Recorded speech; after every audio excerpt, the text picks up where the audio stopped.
el último Current Opinion de Critical Care Medicine nos proponen un artículo, un desafío de cómo se puede desarrollar el monitoreo hemodinámico en países en que tenemos dificultades económicas, y vaya que las tenemos. Cuando tenemos los recursos limitados, hay algunas propuestas y que nosotros hemos agregado algunas y hemos retirado otras. Tenemos que tener en cuenta cuando hablamos de esto qué acceso podemos tener, cuál es la factibilidad y la seguridad de lo que hacemos. Lo más importante, lo más relevante del monitoreo hemodinámico con o sin recursos es el examen físico reiterado, repetido, sentarnos al lado de la cama del paciente con una silla, que es el único monitor que sirve, repetidamente valorar el relleno capilar, score de lipideses, la frecuencia cardíaca, la frecuencia respiratoria, la presión arterial y gradiente de temperatura, que se puede hacer muy sencillamente valorando la temperatura en la cara interna del muslo y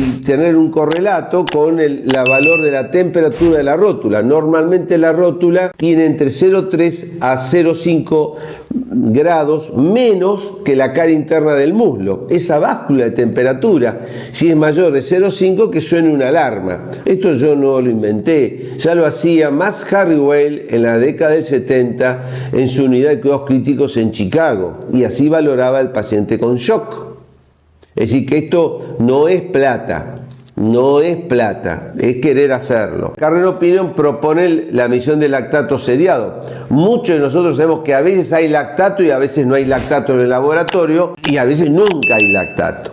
También proponen valorar la macro, y nosotros también les decimos a ustedes valorar la microhemodinamia. La macrohemodinamia, todos hablamos del monitoreo dinámico, pero el acceso al monitoreo dinámico es muy costoso. Muy costoso.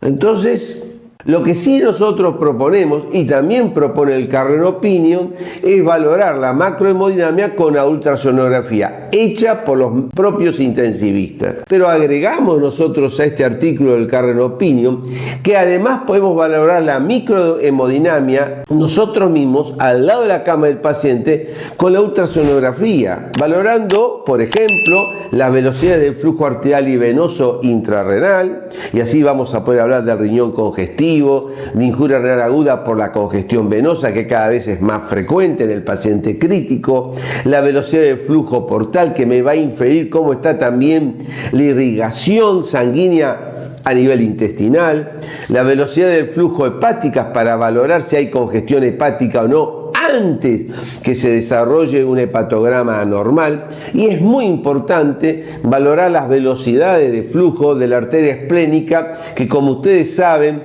el vaso es la reserva sanguínea por excelencia a nivel esplácnico, y que mucho antes de que el paciente tenga algún síntoma o alguna alteración de alguno de los signos, en un paciente que está entrando en un cuadro de shock, ya se altera la velocidad del flujo de la arteria esplénica.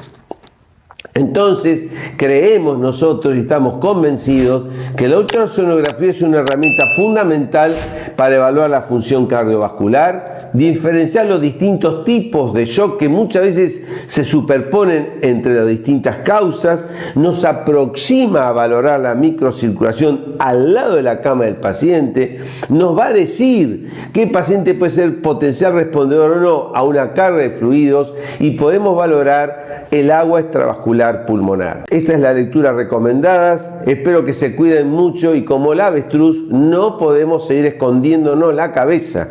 Tenemos que entrenarnos en la ultrasonografía multisistémica de la cabeza a los pies, y ya no ir pensando en algo más que el focus. Tenemos que ir creciendo en esto. Esa es nuestra propuesta, ese es nuestro desafío. Cuídense mucho.